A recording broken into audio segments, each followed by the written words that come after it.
Ako si Rod. May pangarap ako kaya ginagawa ko to.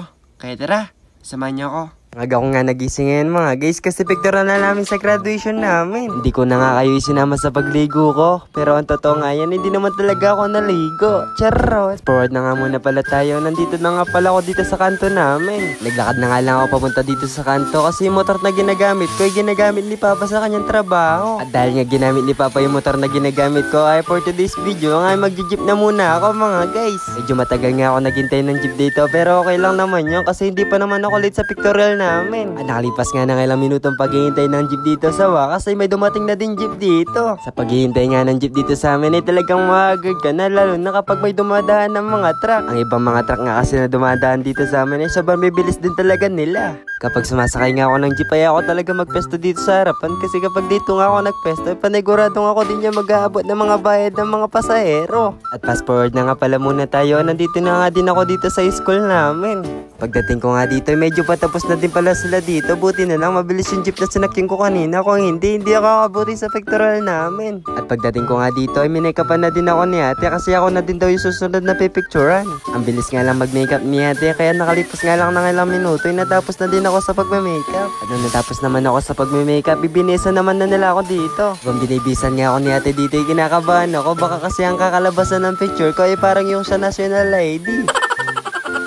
Nung natapos na nga ako bisan ni ate, pinapunta na din ako dito kung saan sila nagpe-picture. Napakasarap nga sa pakiramdam na alam kong gagraduate na ako mga guys, lalo na kapag alam ko supportive yung parents ko. Ang hirap nga na pinagdaanan namin nung may pasok pa kami kasi sobrang dami din namin ginagawa. Pero lahat nga ng mga pagsubok na pinagdaanan namin ay worth it naman kasi gagraduate na kami mga guys. Kaya sa mga nag-aaral nga dyan ay pagbutihin nyo lang yung pag-aaral nyo kasi alam ko matutupad nyo din yung mga pangarap nyo balang araw. Ang pinakamaganda regalo nga sa mga magulang natin ay yung pagtatapos ng pag-aaral. Kaya hanggat pinag-aaral nga kayo ng mga magulang nyo ay mag-aaral kayo ng maayos kasi yun ang maganda regalo para sa kanila. Pinapayos nga sa akin ni kuya yung buhok ko dito kasi ang gulo-gulo daw. Inayos ko nga dito pero parang wala naman nagbago, maguro pa rin naman. Namatay nga yung buhok ko simula nga ng pinukulay ko to, parang gusto na naman yata magpakalbo. Charot! Gusto ko na nga ulit magpakalbo lalo na sobrang init ng panahon ngayon pero ayaw nga ni mama. Baka daw kasi kapag nagpakalbo ako ay magmumukha akong balot na walang sisiw. Charot!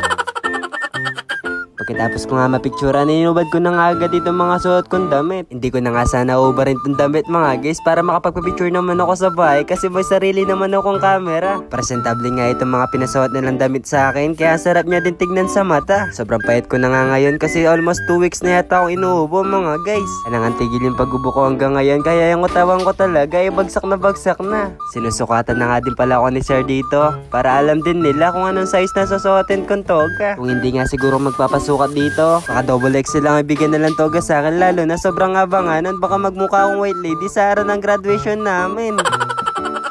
Pagkatapos nga ako sukatan ni Sarah, nagpicture-picture na din sila dito. Pupogi at agagapo nga nitong mga teacher ko. Hindi ko naman kasi masasabing pangit sila. Baka masampal na ako bigla. Charot! At pagkatapos nga magpicture-picture ng mga teacher ko, ay umalis na din ako para makabili naman ako ng tubig na mainom. Dito nga sa Alphamark ako pumunta kasi malapit din naman yung Alphamark dito sa school namin. Ang dami nga pwedeng bilhin dito. Isa na nga din itong Redders. Bibili nga sana ako ng Redders dito. Pero kapag napanood nga itong video ni mama, ay sigurado papalayasin ako doon sa bahay. Charot!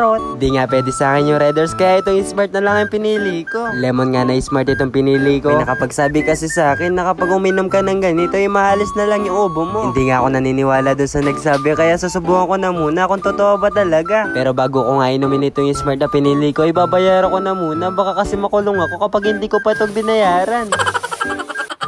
Totoo nga sinasabi nila na ang sarap nitong lemon pero hindi nga totoo na nakakalis ito ng ubo. Kasi hanggang ngayon inuubo pa ako mga guys. Ayun lang. Bye-bye!